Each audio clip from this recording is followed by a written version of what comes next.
Not that it does that every once in a while. Ew. Gross.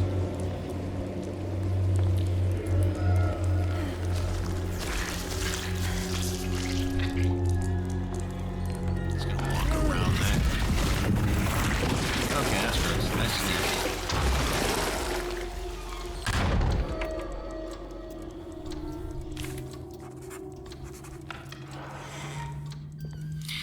Everything's back to normal. Yeah, I don't know if I'm ever gonna grow used to that happening. Miss Scribbles, what do you got to say?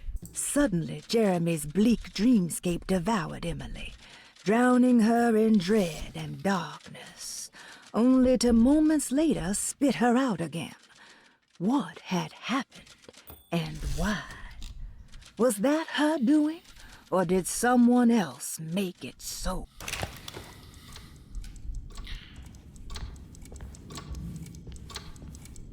I still need one more piece, so let's go check the well in the garden.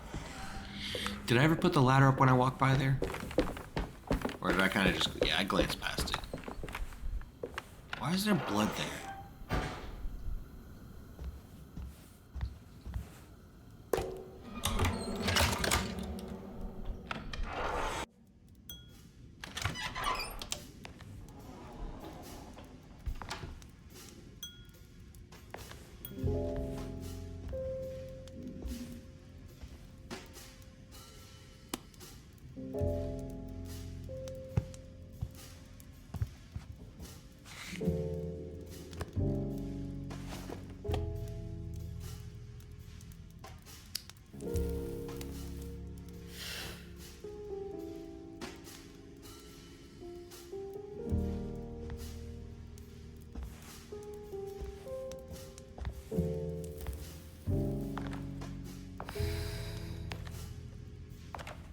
Good evening, Miss Hartwood.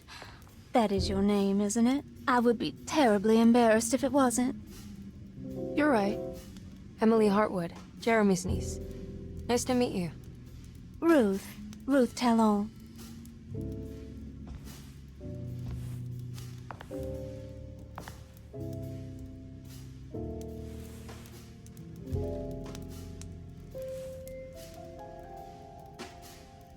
Is that Perique you're smoking? How terribly quaint. Maybe so, but I like it. Would you care to share some? That smell is making me feel very nostalgic.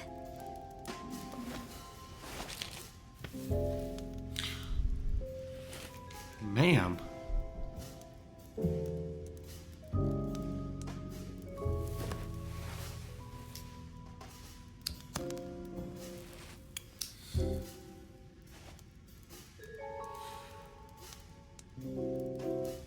Is it all that you hope for? I enjoy your light mockery, Miss Hartwood. I can tell we would make great friends. How flattering. Too bad you're locked up in this place.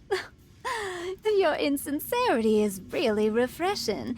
I wish you were mad as I am. Then you could stay. Give it a few years and I might just be.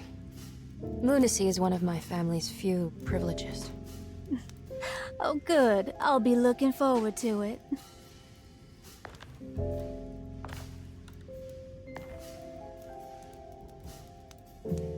You don't know anything about what happened to Jeremy, do you? Everyone here is really strange, and it's hard to know what to make of anything you hear. Occasionally, it sounds quite exciting, though. Good versus evil and all that. I'm sorry, but I don't think I have anything useful to share. It doesn't matter. Thank you for the much-needed break. Bon voyage.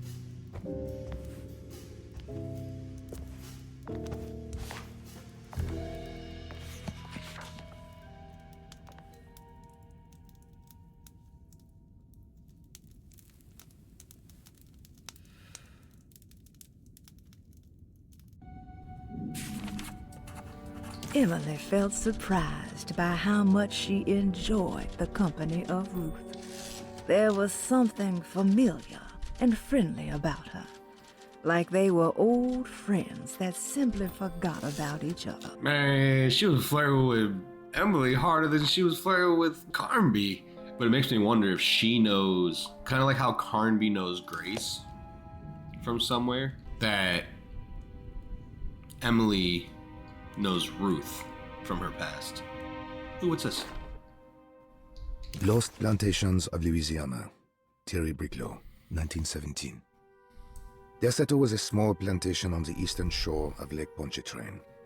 The land was considered difficult for industry and was sold for only $30 to Elijah Pickford in 1818. Pickford employed hundreds of workers from nearby New Orleans to clear the woods and build a small plantation mansion facing the lake with a striking Greek Revival temple facade. Derceto kept a modest production of Barrique tobacco and indigo that persisted up till the Civil War. During the antebellum era, Derceto was the source of many rumors concerning voodoo and witchcraft. People who traveled the lake reported seeing people dance at night in front of bonfires, bleating and wailing. On June 17, 1862, Captain J.W. Norton of the Union Army recounts leading a raiding party from ships anchored in Lake Pontchartrain in order to seize control of Derceto and free the slaves working there. The captain was surprised to find the workers fighting back with unprecedented zeal. Norton's account describes these men and women as enraged with fanaticism. Pickford reportedly tried to placate the raiders, but was shot in the confusion. Captain Norton left the mansion burning and retreated to his ships with his men. Derceto was left in ruins for several decades. The ownership of the land was long disputed and returned to the Ledoux family in 1901. Several police reports were filed during the following years as the Ledoux tried to get rid of a camp of squatters on their land. The police made several visits to remove the trespassers, but the people kept returning. On November 1st, 1907, Inspector Legras of the police charged a deadly attack in order to save several children kidnapped by the squatters. Many were killed, and even more were jailed. The following year, Ledoux rebuilt Derceto, incorporating the surviving stone foundation and adding a magnificent wrought iron conservatory. The farmland had been reclaimed by the surrounding woods, so it was no longer profitable to use as a plantation. Instead, the house was turned into an artist's colony. The Astarte Artist Colony was a successful group of artists, including figures such as painter Heinrich Cassel and poet Nora Keith. The group was also known for their beloved Mardi Gras crew called the Pirates of Pontchartrain. On September 29, 1915, a tropical hurricane tore through Louisiana, causing Lake Pontchartrain to flood New Orleans. Due to the remote location of Derceto, it took almost 2 weeks for outsiders to learn that the artist's colony was abandoned. The 12 residing artists had all vanished without a trace. The empty mansion of Derceto still stands on the shore of Lake Pontchartrain, with much of its temple facade intact. The Ledoux family currently has no intention of repairing the house. Okay. I wonder what else she has to say. Are you reading anything good? A Brightness from Afar by Lord Boleskine? It's actually not bad. Do you know where Detective Carnby is? Oh, you don't need him. You're doing fine. Okay. I should probably go. Until next time, chérie. Alright, so, yeah, we need to get down to the garden. Try not to get too sidetracked.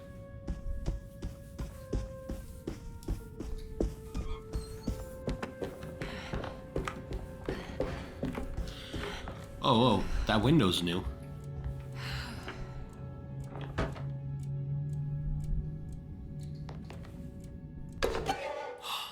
Alanya. Alright, so, to get the 1,000 young, we need to find a rosary somewhere. That was cool. But that's all it's like, since I already have most of the Lanyops already from doing Carnby's playthrough, the good thing is I don't really have to dig through everything. I can kind of just skim a room and see if it's there or not. Kind of like that watch. I might have to go through the library.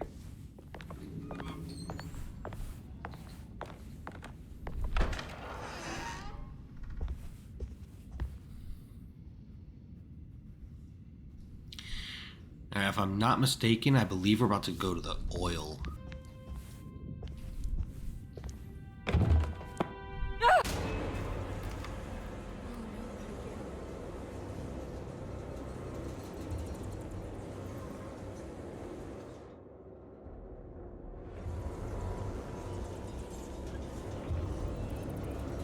Let's see what we can find while we're in here.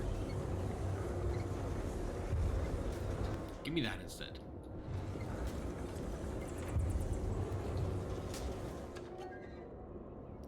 Bolt cutters.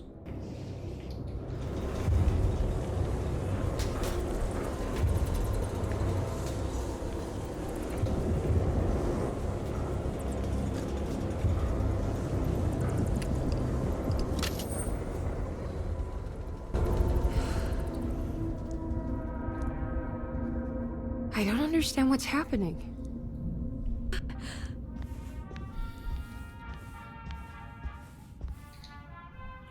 Now this'll come in handy.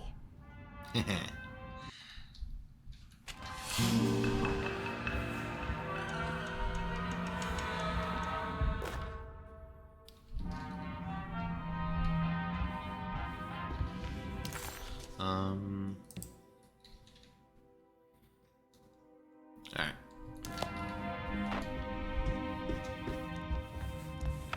Let's go deal with the... We'll search for Lagniaps on the way, but we're gonna get the thing from the well.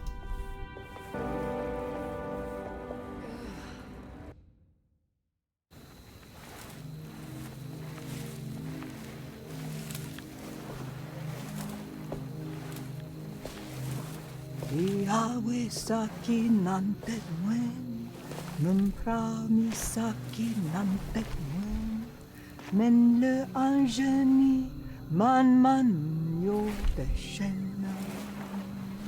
What are you doing sneaking around? You almost scared me to death. I'm sorry. I didn't mean to disturb your ritual. I wouldn't have guessed voodoo was in practice at a place like this.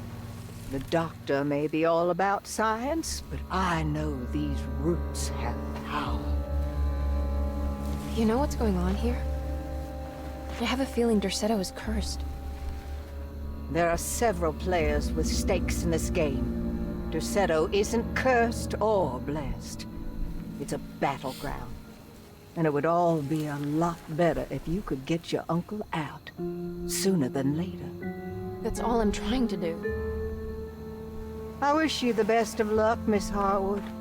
I really mean that. Now, if you'll excuse me, I need to look after my gumbo.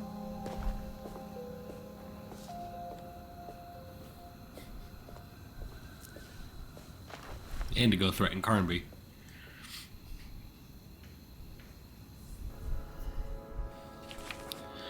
So she is aware of, well, obviously she's aware, but like, it's nice to be able to see like how Emily's handling it by actually like talking to people about like what's going on. Carnby kind of just kept to himself, but Emily's more like open to discussion, because like right there she's talking to her about how she thinks it's cursed. She says it's not cursed or blessed, but many people have stakes in the game. So Jeremy is dealing with the Shadow Man, and Perosi is helping Jeremy as a way to also destroy the Black Goat of the Woods. You have the cultists, Jeremy and the Dark Man, and then I'm pretty sure Perosi was on Jeremy's side. Let's see what Miss Scribbles had to say. The housekeeper buried something in the flower patch beneath one of Dr. Gray's windows. She was singing in some Creole language, performing a peculiar bourgeois voodoo ritual. Certainly not an unfamiliar sight in the French Quarter, but voodoo had never felt this bitter to Emily. And I'm pretty sure the cat was one of the Lagniaps, right here under Beast of Burden. What's that? Oh, there's the other plate that we need. It's another piece of broken plate.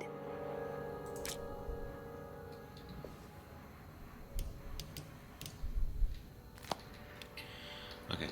So we have to fill it up with water. Granted, that could have been a cutscene for Carnby. I don't think so, because I think that was like an Emily specific one. However, I did this one a little late in the game. So let's put this ladder back up.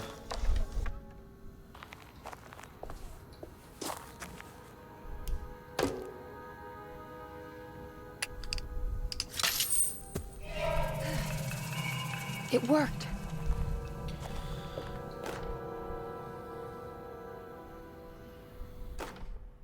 Okay, so we got more of a water hose. What's this?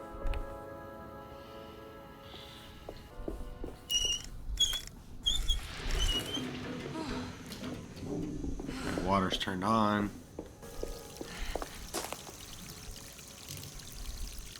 I don't know why I would need more of a hose when I could have just pulled on it just a little bit to get a little bit extra length on it. There we go.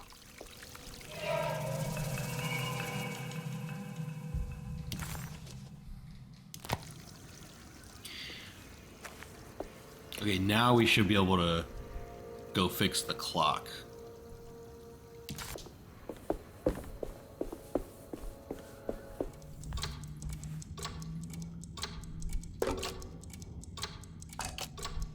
I think I've seen this somewhere.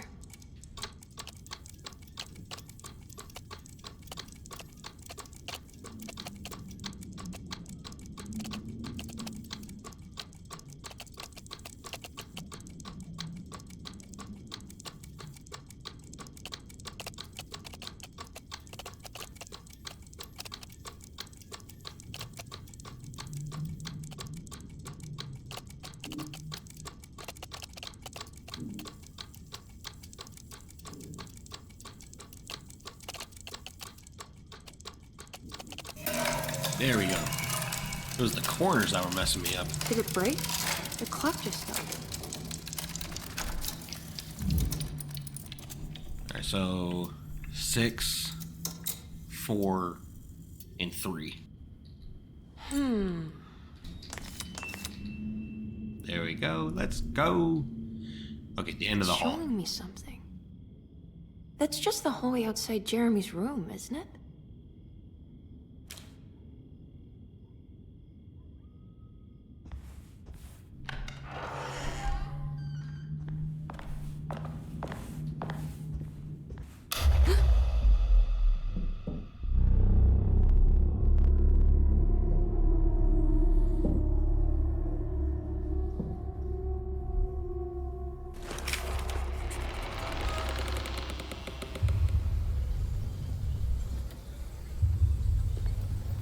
Oh, Miss Scribbles. Emily deserved a sense of triumph, but she was too on edge to appreciate her success. There was no reasonable explanation why the talisman let her open up this other world. Was this really happening? Or was this somehow all in her mind? There was no time to question her own sanity. She had to find Jeremy.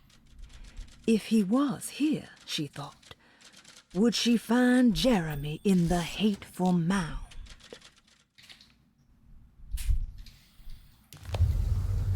Okay, the hateful mound.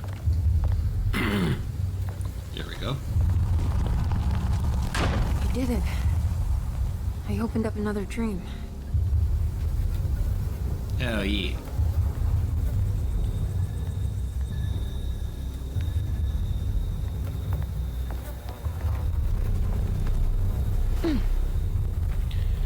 Let's get to work.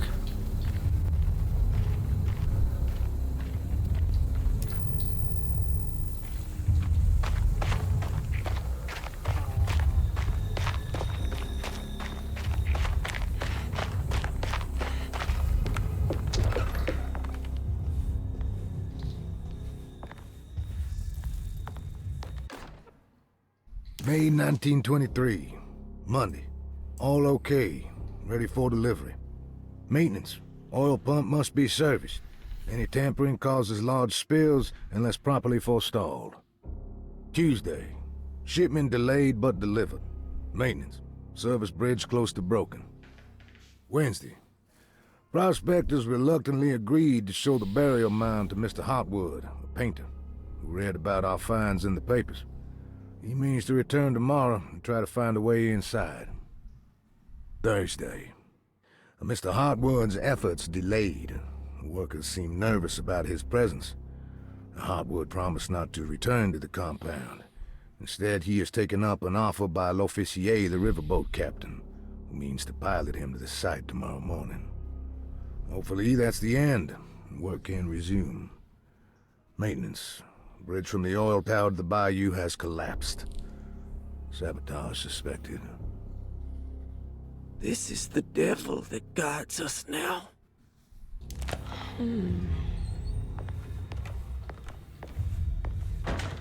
Question is, what was he doing here?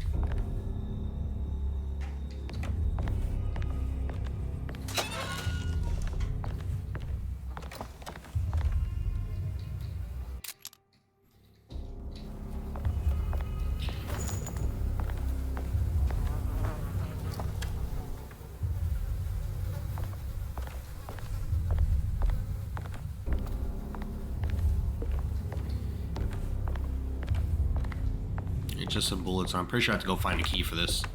I need the key. Yeah.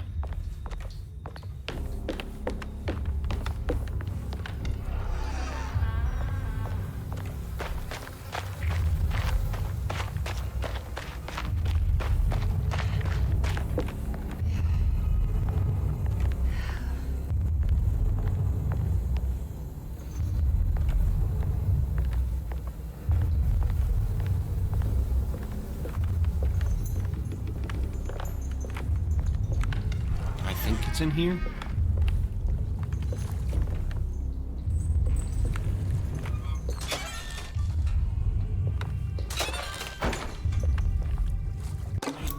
There it is. Finish looting this and then head back.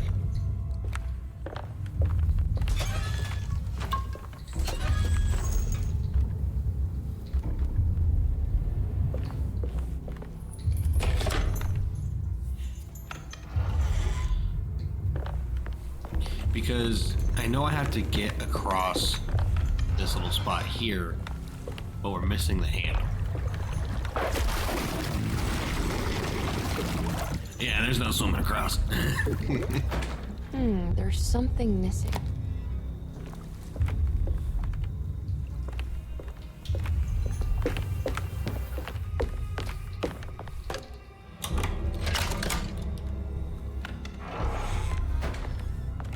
And then the beasties out there in the water.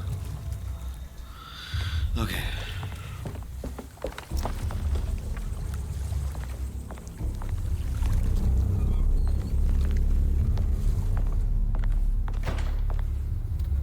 There it is. Ah, here we go.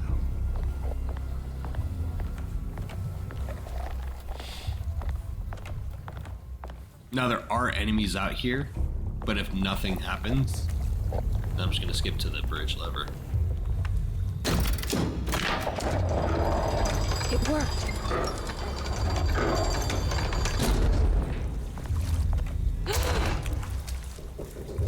What the hell happened?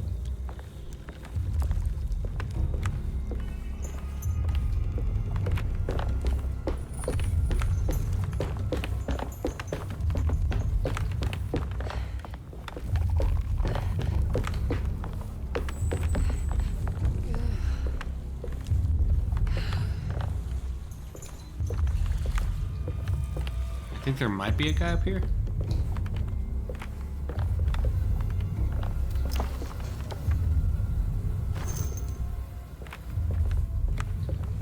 I should probably reload that.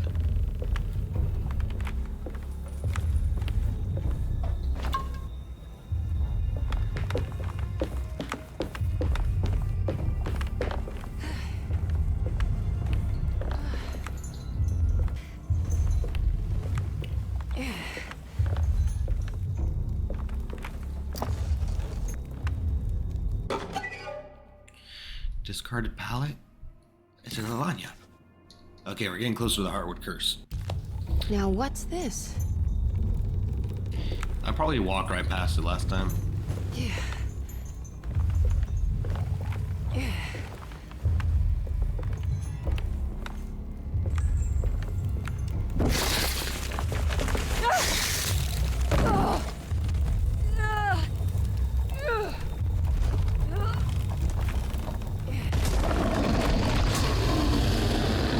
Let's go, buddy boy.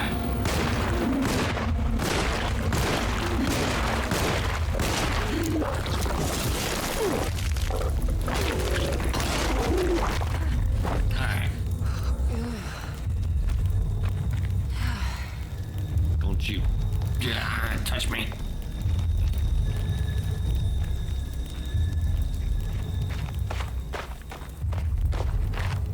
Let's go check out these rooms.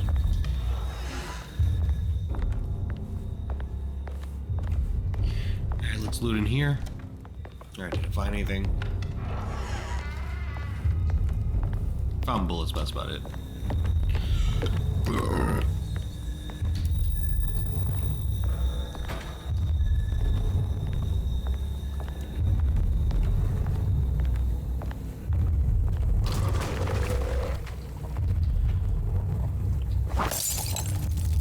Well, that didn't work.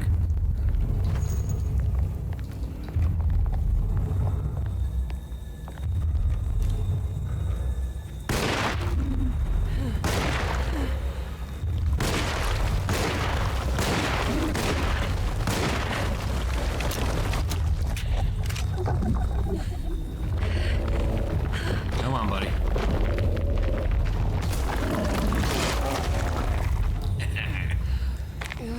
Gotcha.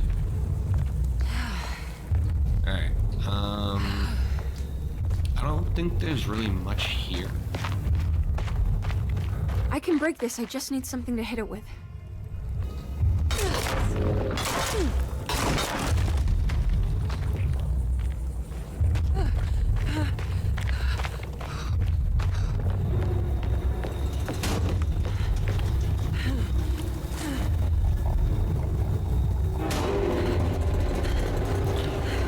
Ooh, I guess someone missed me.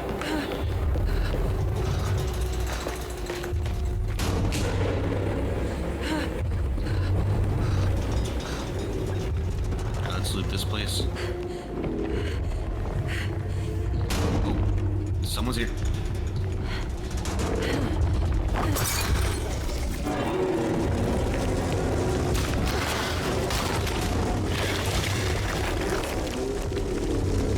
Got him.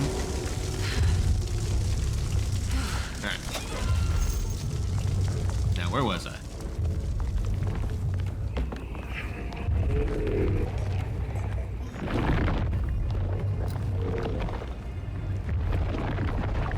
Yeah, there's not really much to, like, story-wise in these cabins. I think it's mainly just, like, loot and supplies. Got those last two cabins real quick.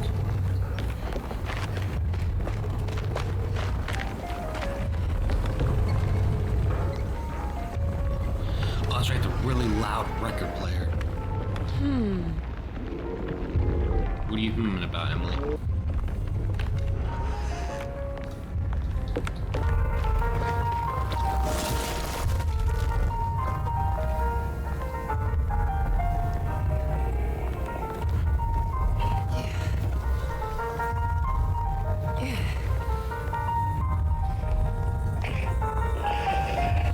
Alright, should be a guy in here. There he is.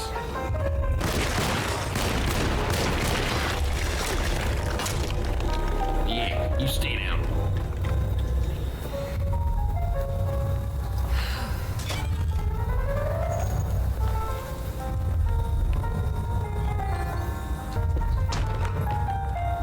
Alright, let's continue on.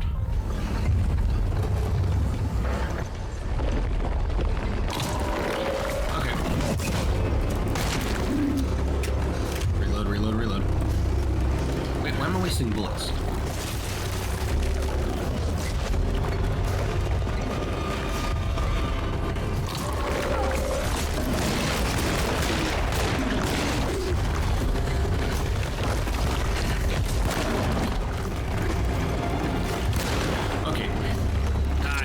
a little bit.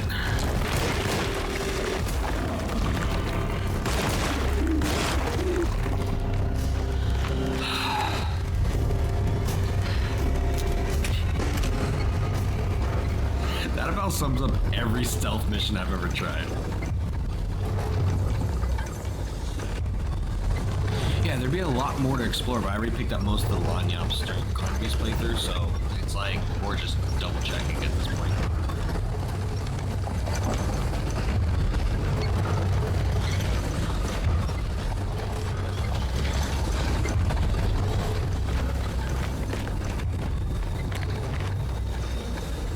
Let's reload our guns.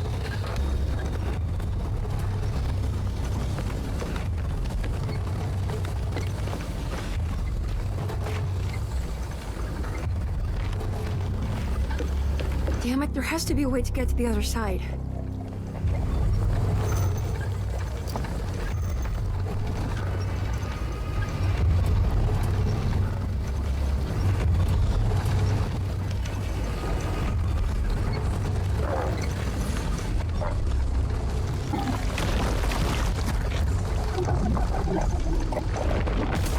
What is the point of sneaking?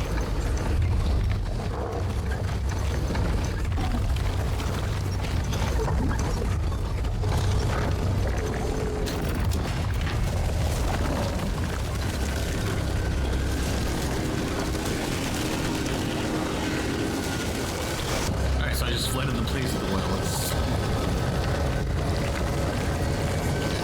We got this. Yeah.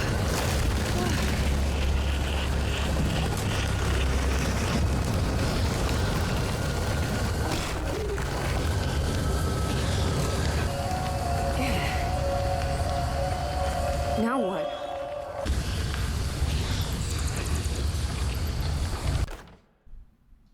Okay, good. We got the cloth. I know that comes in handy. Oh, here. Just don't look down, Emily.